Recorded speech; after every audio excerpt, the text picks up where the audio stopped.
അമ്മ മാതാവിനും തിരുക്കുമാറിനും 1000 നന്ദി. എൻ്റെ പേര് ഹണി ജെയിംസ്. ഞാൻ എൻ്റെ മോൾക്ക് വേണ്ടി സാക്ഷ്യം പറയാനാണ് ഇവിടെ നിൽക്കുന്നത്. മോളുടെ പേര് ഹന്ന റോസ് ജെയിംസ്. ഇവൾക്കിപ്പോൾ 12 വയസ്സാകുന്നു. ഇവൾക്ക് 3 വയസ്സായപ്പോൾ ഒരു ദിവസം പെട്ടെന്ന് രാവിലെ എഴുന്നേറ്റപ്പോൾ വലത് മുട്ടിന് പെട്ടെന്ന് സ്വെല്ലിങ് ആവുകയും നടക്കാൻ വയ്യാതെ വരികയും ചെയ്തു. അപ്പം ഞങ്ങൾ ഹോസ്പിറ്റലുകളിൽ പലയിടത്തും ഇവിടെ കാണിച്ചു. പർവാനിയ, ജഹറ, ഷിഫാൽ, ഗസീറ, അങ്ങനെ ഒരുപാട് ഹോസ്പിറ്റലുകളിൽ കാണിച്ചു. എല്ലായിടത്തും പ്ലാസ്റ്റർ ഇടും, എല്ലാ ടെസ്റ്റുകളും ഇവിടെ ചെയ്തു. പക്ഷേ ഒന്നും കണ്ടുപിടിക്കാൻ പറ്റിയില്ല. അങ്ങനെ ഞങ്ങൾ ഒത്തിരി ബുദ്ധിമുട്ടി. പല ആഴ്ചകൾ പ്ലാസ്റ്റർ ഇടും, നോക്കി നടക്കാൻ വയ്യ. രാവിലെ എഴുന്നേക്കുമ്പോൾ ഭയങ്കര വേദന. നമുക്ക് ഡ്യൂട്ടിക്ക് പോകണം. വളരെ വിഷമിച്ചായിരുന്നു ഞങ്ങൾ. ആ ഇടയ്ക്ക് പിന്നെ നാട്ടിൽ പോകുന്ന സമയമായിരുന്നു. നാട്ടിൽ ചെന്ന് അവിടെ നമ്മൾ ഫേമസ് ആയിട്ടുള്ള ഒരു ഓർത്തോപെഡീഷ്യനെ കാണിച്ചു. അവിടുന്ന് അവരെല്ലാ ടെസ്റ്റുകളും, arthroscopy, MRI, CT scan, almost all blood test എല്ലാം ചെയ്തു. അപ്പം ബയോപ്സിയൊക്കെ ചെയ്ത് അണ്ടർ DA ആണ്. കുഞ്ഞായിരിക്കുമ്പോൾ ഒരുപാട് വിഷമിച്ചിരുന്നു ആ റിസൾട്ടൊക്കെ വരുമ്പം. പക്ഷേ എല്ലാ റിസൾട്ടും ഒരുപാട് റുമറ്റോളജിസ്റ്റ് എല്ലാവരെയും കാണിച്ചു, ഫേമസ് ആയിട്ടുള്ള. പക്ഷെ ആർക്കും ഒന്നും കണ്ടുപിടിക്കാൻ പറ്റുന്നില്ല. എന്താ കാരണമെന്ന് അറിയത്തില്ല.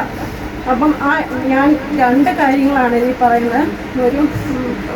വേറൊരു നമ്മുടെ വട്ടായിലച്ചൻ്റെ ജൂനിയറായിട്ടുള്ള ബിനോയ് കരുവടുത്തെങ്കിലച്ഛൻ്റെ ടോക്ക് 5 മിനിറ്റ്സ് ടോക്ക് ഡെയിലി ഉള്ളപ്പോൾ ഒരു തവണ 2023 കാലുവേദനയ്ക്കുള്ള കുഞ്ഞുങ്ങൾക്ക് വേണ്ടിയുള്ള പ്രാർത്ഥന വന്നിരുന്നു. അത് ഞാൻ ഡെയിലി കേൾക്കുകയും അന്ന് ഞാൻ നേർന്നിരുന്നു ഒരു വർഷത്തിനുള്ളിൽ ഞാൻ ഈ ടോക്ക് ഡെയിലി കേട്ടാൽ മാറിയാൽ 1 വർഷത്തിനുള്ളിൽ ഞാൻ സാക്ഷ്യം പറയുമെന്ന്. അന്ന് നേർന്നപ്പോൾ തൊട്ട് മോൾക്ക് കാലുവേദന പോയി. ആ ഇടയ്ക്ക് ഞങ്ങൾ നാട്ടിൽ പോയി. അച്ഛൻ്റെ അടുത്ത് തന്നെ ഞാൻ ഈ സാക്ഷ്യം അവിടെ പറഞ്ഞു. അത് കഴിഞ്ഞ് ആ ഇടയ്ക്ക് 2023 ജൂലൈയിലാണ് ഞങ്ങൾ അവിടെ പോയി സാക്ഷ്യം പറഞ്ഞത്. അവിടെ നിന്ന് തിരിച്ച് ഇവിടെ വന്നു കഴിഞ്ഞപ്പോഴാണ് ബാബു ബ്രദറിൻ്റെ ഈ നാട്ടിൽ ചെന്ന് കഴിഞ്ഞപ്പം കൃപാസനത്തിലും പോയിരുന്നു. കൃപാസനത്തിൽ പോയി മോളുടെ ഈ കാര്യങ്ങളെല്ലാം പറഞ്ഞപ്പം അവിടെ ജോസഫ് അച്ഛനല്ല, വേറൊരു ജൂനിയർ അച്ഛൻ തലയെ കഴിച്ച് പ്രാർത്ഥിച്ചിട്ട് വന്നു. ഞങ്ങൾ രണ്ടിൽ ആരെങ്കിലും ഒരാൾ ഉടമ്പടി എടുക്കണമെന്ന്. പക്ഷെ ഞങ്ങൾ അപ്പോഴത്തേക്ക് എൻ്റെ വിചാരം ഉടമ്പടി എടുക്കുന്ന വലിയൊരു ചെയ്യാൻ പറ്റില്ലാത്ത കാര്യങ്ങളാണ്.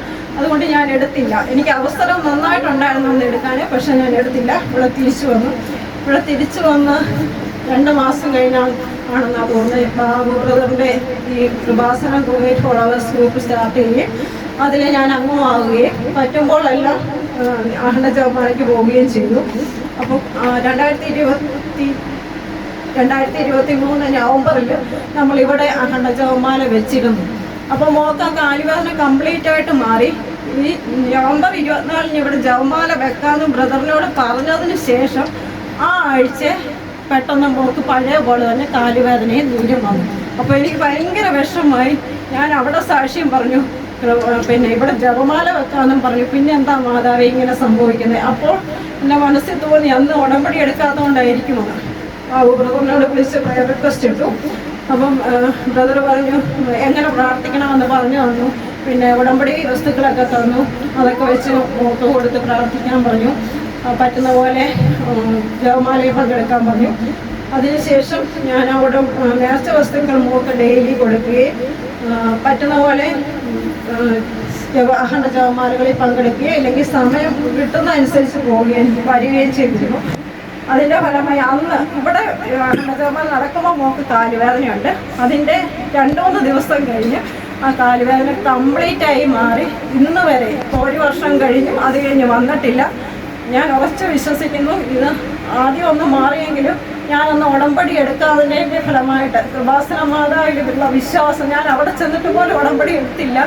അതിൻ്റെ ഒരിതായിരിക്കാം മാതാവ് കംപ്ലീറ്റായിട്ട് മാറ്റി തന്നു കാണിക്കാനായിരിക്കാം വീണ്ടും ഒരിക്കൽ കൂടി ആ കാലുവേദന തന്നത്. അപ്പം പണ്ട് മോക്ക് മുട്ടുകുത്തത്തില്ലായിരുന്നു. എവിടെയെങ്കിലും ഒന്ന് തട്ടിയാൽ പിന്നെ 1 മാസത്തേക്ക് നടക്കാൻ പറ്റത്തില്ല, നീര് വെക്കും, അങ്ങനെയായിരുന്നു. ഇപ്പം മോള് മുട്ടുകുത്തി പള്ളിയിലൊക്കെ പോയാലും ഇവിടെയാണെങ്കിലും മുട്ടുകുത്തി പ്രാർത്ഥിക്കാറുണ്ട്. ഇന്ന് അവർക്ക് വയ്യ, പനിയാണ്, അതുകൊണ്ടാണ് ഇരുന്നതൊക്കെ. അല്ലെങ്കിൽ ഇപ്പം ചെറിയ ഡാൻസ് പ്രോഗ്രാമിനൊക്കെ പങ്കെടുക്കാറുണ്ട്, മുട്ടുകുത്താറുണ്ട്. ഒരു പ്രശ്നമില്ല. അതുപോലെ ചെറുതും വലുതുമായി ഒരുപാട് അനുഗ്രഹങ്ങൾ അമ്മ മാതാവ് എനിക്ക് ഈ അഹണ്ട ജപമാലയിലൂടെ വന്നു. അതുപോലെ ഉടമ്പടി എടുത്തിരുന്നു ബാബുറവൻ്റെ നിർദ്ദേശപ്രകാരം. അതുവഴി ഒരുപാട് അനുഗ്രഹങ്ങൾ അമ്മ മാതാവ് തന്നു. ഉമ്മ മാതാവിനും തിരുക്കുമാരനും 1000 നന്ദി.